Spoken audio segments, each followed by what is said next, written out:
मैं स्वस्थ रंजन महापात्र आज मैं आप सबको महाभारत का अध्याय 4 सुनाने वाला हूँ। अध्याय 4 का आरंभ वहां से होता है जहां से अध्याय 3 का अंत हुआ था, यानी धृतराष्ट्र ने गांधारी को उनके जीवन से निषिद्ध कर दिया।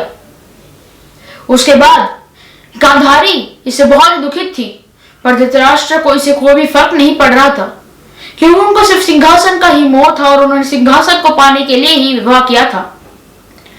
उन्होंने उसके प्रातःकाल ही सिंहासन के लिए राजाभिषेक का आयोजन किया। राजाभिषेक से पूर्व पांडु का सेनापति अभिषेक हुआ, विदुर का महामंत्री अभिषेक हुआ और उसके बाद धृतराष्ट्र ने दूध का स्नान करके सिंहासन की तरफ प्रस्थान किया। पर जैसे ही धृतराष्ट्र सिंहासन की तरफ प्रस्थान कर रहे थे, वैसे ही विदुर ने कहा कि रुकिए महामहिम भीष्म, एक बार विचार कर लीजिए। एक नेत्रहीन व्यक्ति जो अपने सुख दुख को नहीं देख सकता और पूरी प्रजा के सुख दुख को कैसे देख सकता है। महामहिम भीष्म भी इससे थोड़े चिंतित हो गए और उन्होंने कहा कि अगर धृतराष्ट्र ज्येष्ठवाता होकर राजा नहीं बनेगा तो कौन राजा बनेगा? क्या और 15-20 सालों के लिए हस्तिनापुर का सिंहासन रिक्त रहेगा? विदुर ने कहा अवश्य नहीं पितामह, पांडु राजा बनेगा। पांडु जब राजा बनेगा तभी इस सिंहासन में धन की स्थापना होगी। पांडु राजा बनने लायक है। पितामह भीष्म भी इस निर्णय से उचित थे। उन्होंने कहा कि निर्णय उचित है और उन्होंने पांडु को राजा बनाने का निर्णय लिया। पांडु को मुकुट पहनाया गया और पांडु राजा बना। पांडु के राजा बनते ही उसके विवाह की खोज की आरंभ हो गई और उसके विवाह के लिए राजकुमारी कुंती को ढूंढा गया। राजकुमारी कुंती का भी एक रहस्यमयी पूर्व था। वो बहुत ही ऋषि महामुनियों की सेवा करते थे और एक दिन ऐसे ही महामुनियों की सेवा करते हुए एक महामुनि ने उनको एक वरदान दिया कि तुम ये मंत्र पढ़ के अगर किसी भी देवता की याचना करोगी, उन देवता का एक अंश तुम्हारे पुत्र के अंदर आ जाएगा। कुंती ने इस मंत्र को खेल समझ के एक नदी के तट पे जाके देवताओं की याचना करने लगी। उसने सूर्य देवता की याचना करके वो मंत्र पढ़ लिया और सूर्य देवता वहां पे प्रकट हो गए। सूर्य देवता के प्रकट होते ही सूर्य देवता ने कहा कि मुझे क्यों बुलाया है कुंती? कुंती से बहुत ही आश्चर्य हो गए और क्षमा मांगते हुए बोली कि मैं तो इस मंत्र का बस एक परीक्षण ले रही थी। सूर्यदेव ने कहा कि अगर तुमने मुझे बुलाया है तो मुझे इस मंत्र के आदेश अनुसार मेरे धर्म का पालन करना ही पड़ेगा। इसलिए मैं तुम्हें अपने अंश का और अपने तेज जितना, अपने ही उज्जवल जितना एक पुत्र दूंगा, जो कि कवच और कुंडल के साथ तुम्हारी गोद में जन्म लेगा। उसका नाम विश्व में कर्ण के नाम से विकसित होगा। कवच और कुंडल पहन के एक पुत्र कुंती के गोद में जन्मा। कुंती ने उसे स्वीकार नहीं किया। उसको लगा कि एक अविवाहित स्त्री अगर एक पुत्र को पालेगी तो उसका समाज में क्या लाछन लगेगा उस पर। ये सोचते हुए उन्होंने पद्म के फूल रख के एक कटोरी पे कर्ण को बहा दिया।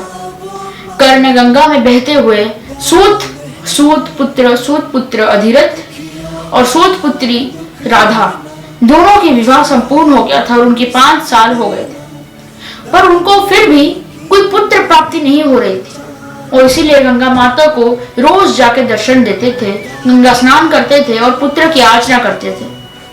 एक दिन ऐसे ही अधिरथ राधा गंगा स्नान ले रहे थे। जब अधिरथ निकले तो उनके हाथ में कवच और कुंडल पहना एक छोटा सा पुत्र था। उस पुत्र के देह पे एक कर्ण लिखा था।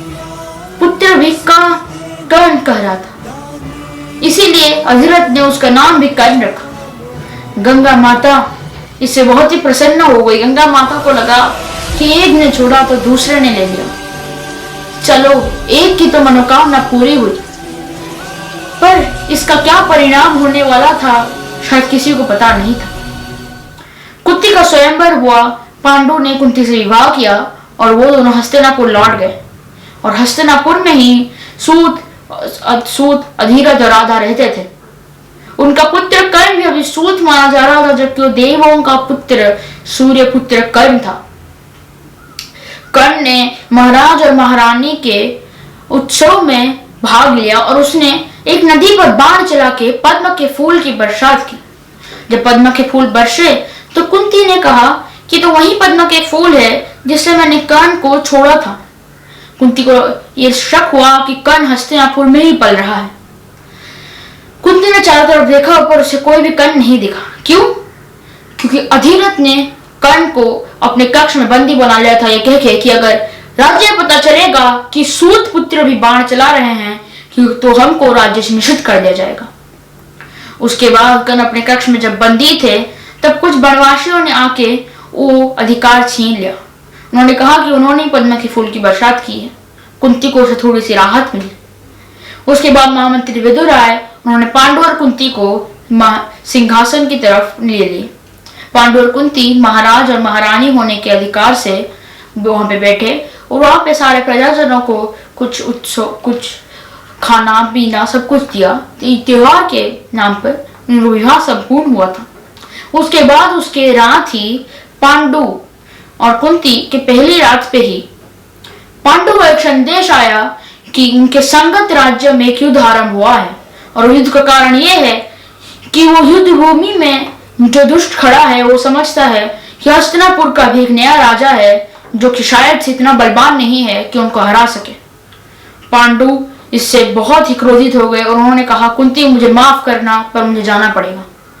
कुंती ने भी कहा कि आप अवश्य जा सकते हैं आर्य। पांडु अपने सेना को लेकर उनके संगत राज्य की मदद करने चले गए।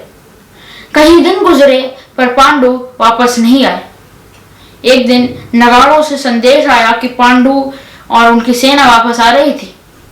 पांडु अभी वापस आए तो उनके साथ और एक स्त्री भी थी। जो स्त्री थी वो माद्री थी, संगत राज्य की पुत्री। माद्री जो थी उनको संगत राज्य ने जबरदस्ती देखा था कि उन्होंने बोला कि हमारी मदद करनी है तो आपको ये त्योहार स्वीकार ही करना पड़ेगा। पांडु ने उसे स्वीकार करके उनसे विवाह कर लिया था। उनके साथ वो आए थे, पर राजमाता यानी कुंती अब राजमाता नहीं बनी थी। तब माता कुंती उससे बहुत ही विचलित थी, उनको अच्छा नहीं लग रहा था। माद्री एक विवाहित, उनके विवाह के 2 दिन या 6 दिन बाद ही एक स्त्री से उनके पति ने विवाह कर लिया था, इसलिए उनको ये बहुत कष्ट पहुंचा था। वो किससे बातें भी नहीं कर रही थी, कुछ भी नहीं कर रही थी। एक दिन ऐसे ही पांडु और कुंती वन में कुछ मजे करने गए थे, यानी कि पशु पक्षियों का शिकार करना या भोजन करना। वन में ऐसे ही माद्री ने एक हिरण को देखा, बहुत ही चमकता हुआ हिरण। माद्री ने पांडु को कहा कि उस पर बाण चलाओ ना आर्य, मुझे उसको देखना है बस एक बार। पांडु ने कहा कि ऐसे चमकते हुए हिरण, ये मुझे कोई दिव्य हिरण लग रहा है, इसको मैं मारना नहीं चाहता हूँ माद्री। पर माद्री ने पांडु को बहुत कुछ कहा और पांडु ने आखिरकार उसका स्वीकार कर लिया। माद्री ने इतनी बार कहा पांडु को कि पांडु ने ना देखे ही उन्होंने तीर चला दिया और वो उस हिरण पे लग गया। उस हिरण के छाती पे लग गया, जैसे कि वो हिरण मर गया। वो माद्री उसके पास फिर भी गई और उस हिरण को देखा। तभी वो हिरण एक मनुष्य रूप में एक स्त्री को बदल गई। उसके पीछे भी एक हिरण था जो मनुष्य रूप में पुरुष को बदल गया। दोनों महामुनि थे। स्त्री महामुनि की पत्नी थी। महामुनि ने उनकी स्त्री को कोख में पकड़ते हुए पांडु को यह श्राप दिया कि तुम्हें तो दिव्य हिरण देख के भी तुमने उनको बाण कैसे चला दिया, और ऐसे बाण चलाया कि उनको मृत्यु हुई प्राप्त हो गई। एक आखिरी वचन देने का भी समय नहीं मिला। पांडु इससे बहुत ही उदास थे। महामुनि ने पांडु को यह श्राप दिया कि अगर वो किसी भी स्त्री के साथ वैवाहिक संबंध रखते हैं तो उनकी उसी क्षण मृत्यु हो जाएगी। पांडु इस श्राप से और भी दुखित हो गए और वो अपने हस्तिनापुर के वापस लौट गए। हस्तिनापुर में जाने के बाद माद्री और कुंती इस विषय में बहुत ही बहस कर रहे थे। कुंती कह रही थी, माद्री तुम क्यों कह रही थी पांडु से बाण चलाने के लिए? तभी माद्री कह रही थी कि मैंने नहीं कहा, पांडु को देख के बाण चलाना चाहिए था। ऐसे उनके बहस के बीच माद्री ने सिंहासन का भी वचन उठा दिया। उसने कहा कि अगर मेरा पुत्र जन्मेगा क्या वो सिंहासन पे बैठेगा या आपका पुत्र? इस पे बहस चलने लगा और पांडु ने हमें बीच में ही कहा कि तुम दोनों का कोई भी पुत्र नहीं हो सकता, क्योंकि मुझे ये श्राप मिला है कि मैं किसी भी स्त्री के साथ वैवाहिक संबंध रखता हूं तो मेरी मृत्यु हो जाएगी। दोनों ही इससे बहुत ही कष्ट और पीड़ा में पहुंच गए। इसके बाद मक्का अध्याय 5 में बताएंगे प्रणिपात।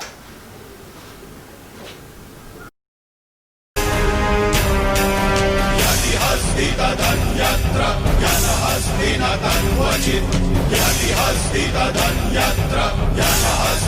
तद्वचित्